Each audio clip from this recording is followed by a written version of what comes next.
హుజూర్నగర్లో జరుగుతున్న ఉద్యోగ మేళకి ముఖ్య అతిథులుగా ఇక్కడ ఉన్న అనేక రకాల ఈ విద్యార్థులందరికీ కావాల్సిన సౌకర్యాలు సూర్యాపేట కాన్స్టిట్యూన్సీ నుంచి మన సూర్యాపేట నాయకులు మార్కెట్ కమిటీ చైర్మన్ వేనారెడ్డి గారు చూసుకున్నారు. సార్, ఇక్కడ వస్తానికి మన సూర్యాపేట నుంచి నిరుద్యోగులకి ఎలాంటి సదుపాయాలు కల్పించారు? ఒక సూర్యాపేట కాదు, తెలంగాణ రాష్ట్ర వ్యాప్తంగా ఇక్కడికి నిరుద్యోగ యువతులు రావడం జరిగింది. దాని తగ్గట్టుగానే జాబ్ మేళా అని ఒక జాతర లెక్క ఇక్కడ రావడం, ఈ ప్రాంగణం రావడం జరిగింది. ఈ ఏర్పాట్లు కానీ ఈ చేసిన మొట్టమొదటిగా మన ప్రియతమ నాయకులు ఉత్తమ్ కుమార్ గారికి ప్రతి ఒక్క తెలంగాణ బిడ్డ గర్వంగా చెప్పుకోవాలి.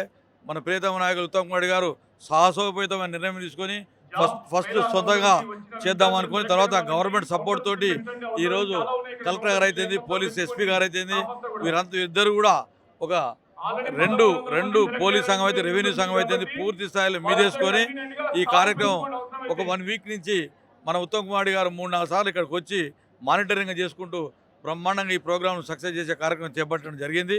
ఎందుకంటే పేదవాడు హైదరాబాద్కు పోయి కంపెనీల చుట్టూ తిరిగి దరఖాస్తు చేసుకునే అవకాశాన్ని, ఖర్చు పెట్టుకునే అవకాశాన్ని లేకుండా గ్రామీణ ప్రాంతంలో ఇక్కడికే ఉద్యోగ కల్పన కార్యక్రమం తీసుకురావడం అన్నది చాలా గొప్ప నిర్ణయం తీసుకున్న ఉత్తమ్ కుమార్ గారికి మరొకసారి నమస్కారాలు తెలియపరుస్తూ ఉన్నాం. ఇంత మంచి అవకాశం కల్పించాడు. ఇక్కడికి వచ్చిన ఏదైతే 40,000 మంది ఇప్పటికి రిజిస్ట్రేషన్ చేసుకున్నారు. ఇప్పటి వరకే ఒక 300-400 మంది పైగా ఉద్యోగాలు సంపాదించుకున్నారు. ఈ ప్రాంగణంలో వచ్చిన వారందరూ కూడా, వచ్చిన విద్యార్థులకు కూడా వారి తల్లిదండ్రులు కూడా అన్ని సదుపాయాలు, టిఫిన్ సదుపాయం కానీ, భోజన సదుపాయం కానీ, సాయంకాలం స్నాక్స్ కూడా పెట్టి ఏర్పాటు చేసినారు. బ్రహ్మాండమైన కార్యక్రమం తీసుకున్న ఉత్తమ్ కుమార్ రెడ్డి గారు రేపు కూడా ఇది కొనసాగిస్తూ రేపు కూడా ఈ కార్యక్రమాన్ని కంటిన్యూ చేస్తూ ఉన్నాడు.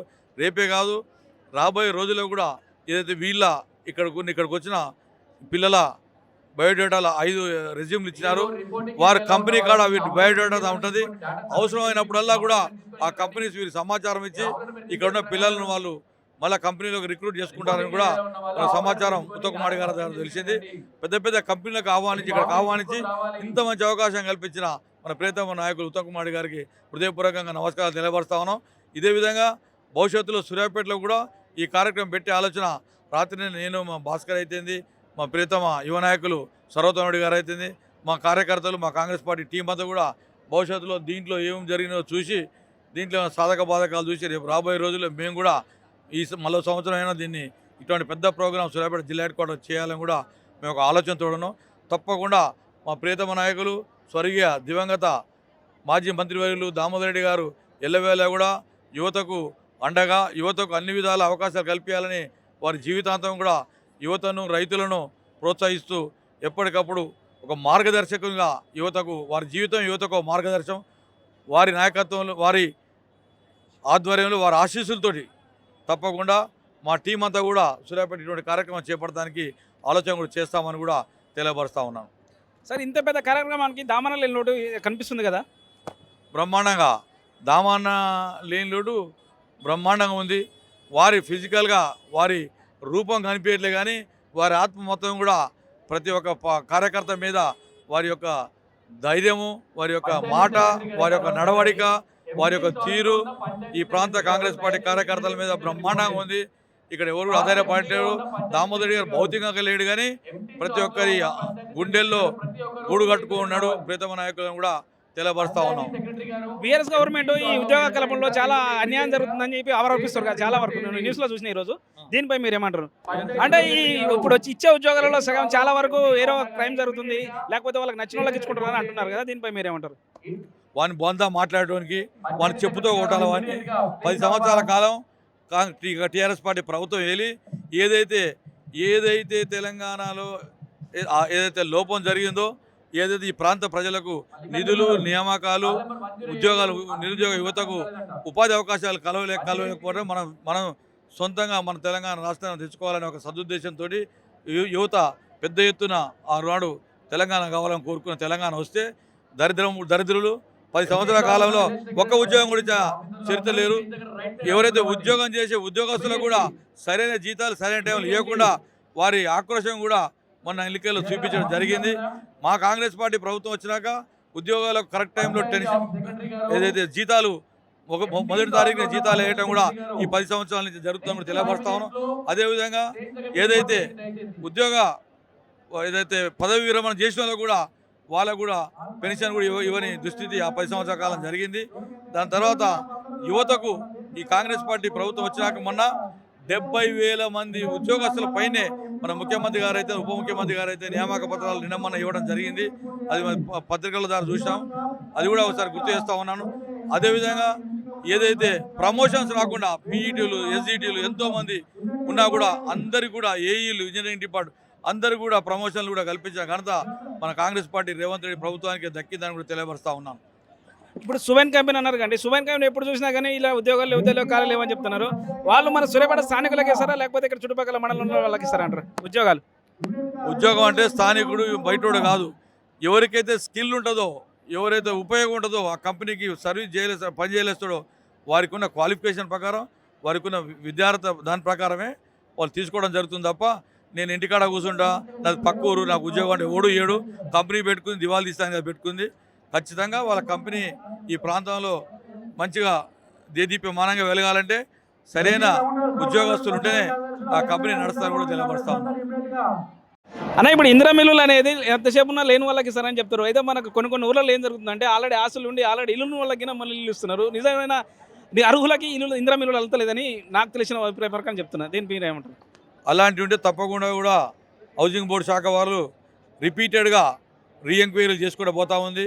అలాంటివి ఉంటే వారు కూడా పక్క పెడతా ఉన్నారు. ఎక్కడ కూడా నిష్పక్షపాతంగా ఏదైనా కూడా ట్రాన్స్పరెంట్గానే ఈ పార్టీ కాంగ్రెస్ పార్టీ ప్రభుత్వంలో బ్రహ్మాండంగా ఇండ్లు ఇచ్చిన ఘనత కూడా చరిత్ర కూడా ఇందిరా మిల్లు ఈ ప్రాంతంలో ఒక్క సూర్యాపేట నియోజకవర్గంలోనే 3,500 ఇండ్లు కూడా ఇచ్చిన ఘనత మన దివంగత ప్రియతమ మాజీ మంత్రి వాళ్ళు దామోదర్ రెడ్డి గారి నాయకత్వంలో 3,500 ఇండ్లు కూడా మొన్న మొదటి సంవత్సరం రావడం జరిగింది. ఇండ్లు అనేది నిరంతర ప్రక్రియ. ప్రతి పేదవానికి కూడా ఇల్లు కట్టించే కార్యక్రమం మన కాంగ్రెస్ పార్టీ తీసుకుందని కూడా తెలియపరుస్తూ ఉన్నాం. గతంలో కూడా ఇందిరమ్మ పేరు మీదనే ఇల్లు వచ్చిన మాట కూడా ఉన్నాయి. ఆ 10 సంవత్సరాల కాలంలో సూర్యాపేట నియోజకవర్గ వ్యాప్తంగా కూడా జగదీశ్వర్ రెడ్డి ఇచ్చింది 1190 ఇళ్ళు మాత్రమే శాంక్షన్ చేయడం జరిగింది. దాంట్లో 380 కుటుంబాలే అందులో జీవనం సాగిస్తుంది తప్ప మిగతా అన్ని కూడా నిరుపయోగంగా ఇండ్లు ఉన్నాయని కూడా తెలియపరుస్తా ఉన్నాను. ఒక్క సూర్యాపేట నియోజకవర్గంలో కాంగ్రెస్ పార్టీ 2000 నుంచి 2004 నుంచి ఏదైతే 2014 వరకు ఉన్న కాంగ్రెస్ పార్టీ ప్రభుత్వంలో దామోదర్ గారి నాయకత్వంలో 30,000 ఇండ్లు కట్టించిన ఘనత కూడా దామోదర్ రెడ్డి గారికి దక్కిందని కూడా కాంగ్రెస్ పార్టీకి దక్కిందని తెలియపరుస్తాను. అదేవిధంగా సూర్యాపేట మున్సిపాలిటీలో 6,000 ఇండ్లు కట్టించిన ఘనత కూడా ఇందిరమ్మ ఫేజ్ 1 ఫేజ్ 2 ఫేజ్ 3 ద్వారా 6,000 ఇండ్లు కట్టించిన ఘనత. ఇన్ఫ్రాస్ట్రక్చర్ మౌలిక సదుపాయాలకు కూడా ఆనాడు 25 కోట్ల రూపాయలు శాంక్షన్ చేయించి ఖర్చు పెట్టించి అక్కడ రోడ్లు డ్రైనేజ్ సిస్టమ్ కట్టించిన దామోదర్ రెడ్డి గారే దివంగత దామోదర్ రెడ్డి ఒకసారి తెలియపరుస్తా ఉన్నాం. అన్న ఇప్పుడు రైతులకి చాలా ఇప్పుడు రబీకి వచ్చేసరికి కల్లా రైతులకి చాలా తక్కువ కాలంలో అంటే కరెక్ట్ టైంలో నీళ్ళు లేటుకి ఇచ్చారు. ఆ లేటుకి ఇవ్వడం వల్ల కొన్ని రకాల భూములు అనేవి బీడు భూములుగా మిగిలిపోయినాయి. అంటే వచ్చేసారైనా టైంకి నీళ్ళు ఇస్తారా? టైంకి నీళ్ళు ఇవ్వడం ఎవరు చెప్పారు? టైంకి నీళ్ళు ఇస్తున్నాం. అటువంటిది ఏం లేదు. ఎవడో పని లేనోడు దేనికి పనికిరానోడు ఇటువంటి మాటలు చెప్తారు తప్ప బ్రహ్మాండంగా రైతులు నీళ్ళు వద్దంటారు. ఇప్పుడు నీళ్ళు వద్దంటారు, ఆపమంటారు. అది తెలుసుకొని మాట్లాడాలి. సవడలు సన్నాసులు దద్దమ్మలు పనికిరాని మాటలు చెప్తారు. పట్టించుకోవాల్సిన అవసరం లేదు. వాళ్ళ పుణ్యమానే అక్కడ 1,00,000 కోట్లు పెట్టి కాళేశ్వరం కట్టి కూలిపోయింది. అది ఇక్కడ మన జగదీశ్వర్ రెడ్డి ఇక్కడ 32 కోట్లతోటి ఇంటిగ్రేటెడ్ మార్కెట్ కట్టి దీనిని గంగపాలు చేసిండు. ఈ దరిద్రుల వల్ల 1,00,000 కోట్ల బడ్జెట్తో రాష్ట్రాన్ని 1,00,000 కోట్ల పైన అప్పులతోటి తెలంగాణ రాష్ట్రాన్ని దివాళీ తీసే చరిత్ర కేసీఆర్ కుటుంబాన్ని దక్కింది. ఒక 10-12 కుటుంబాలే మొత్తం కోట్ల రూపాయలు దోసుకున్న దాంట్లో జగదీశ్వర్ రెడ్డి కుటుంబం ఉందని కూడా తెలియపరుస్తా ఉన్నాం. అన్న ఇంటిగ్రేటెడ్ మార్కెట్ మీద ఎన్నో రకాల ఆరోపణలు చేసి ఇంతవరకు వస్తూనే ఉన్నాయి. దాన్ని మరి ఏ విధంగా రీషెడ్యూల్ చేసి దానికి ఏ విధంగా జనానికి పనికొచ్చే విధంగా తయారు చేస్తారు? ఈ మధ్యనే నేను మార్కెట్ చైర్మన్ అయిన తర్వాత ఈ మధ్యనే పదే దాన్ని పరిశీలించడం జరిగింది. గౌరవ కలెక్టర్ గారిని కూడా తీసుకురావడం జరిగింది. మొట్టమొదట మన ఎన్నికలు అయిపోయిన కొద్ది రోజుల ముందరనే అయిన తర్వాతనే ప్రియతమ నాయకులు దామోదర్ గారు 3 సార్లు దాన్ని విజిట్ చేసి కూరగాయల మార్కెట్లకు ఎవరైతే కూరగాయలు అమ్ముకునే వారికి దాన్ని ఇవ్వాలని చెప్పి కూడా వారు చెప్పడం జరిగింది. వారి స్ఫూర్తితోటే నేను మార్కెట్ చైర్మన్ అయినాక కలెక్టర్ గారితో 5-6 మీటింగ్లు పెట్టినాం. రైతులతో పెట్టినాం. అక్కడ వ్యాపారస్తులతో మీటింగ్లు పెట్టినాం. దాన్ని ఇప్పుడు రీషెడ్యూల్ దాన్ని చేస్తానికి కూడా మేము ఒక 80 లక్షల రూపాయల తోటి ఒక ఎస్టిమేట్లు వేయడం జరిగింది. ఈరోజే ఉత్తమ్ కుమార్ గారికి కూడా ప్రపోజల్స్ చేయడం జరిగింది. ఉత్తమ్ కుమార్ గారు మనం మాట్లాడిండు. ఆ 80 లక్షల రూపాయలు ఖర్చు ఇస్తాను కూడా గవర్నమెంట్ ద్వారా ఇప్పిస్తానని వాళ్ళు హామీ ఇవ్వడం జరిగింది. అవి త్వరలోనే శాంక్షన్ చేయించి కూరగాయల మార్కెట్ను వాళ్ళకు అనుకూలంగా వాళ్ళకు పబ్లిక్ ఏరియా లెక్క మీటింగ్ పెట్టి వాళ్ళకు అనుకూలంగా దాన్ని తీర్చిదిద్ది కూరగాయల వ్యాపారస్తులకు కూరగాయలని రోడ్డు మీద లేకుండా ఆ ప్రాంగణంలో అమ్మేటట్టుగా ఏర్పాట్లు చేస్తామని కూడా తెలియపరుస్తాం. Okay, thank you. చూస్తున్నాను మరో ఏటీవీ.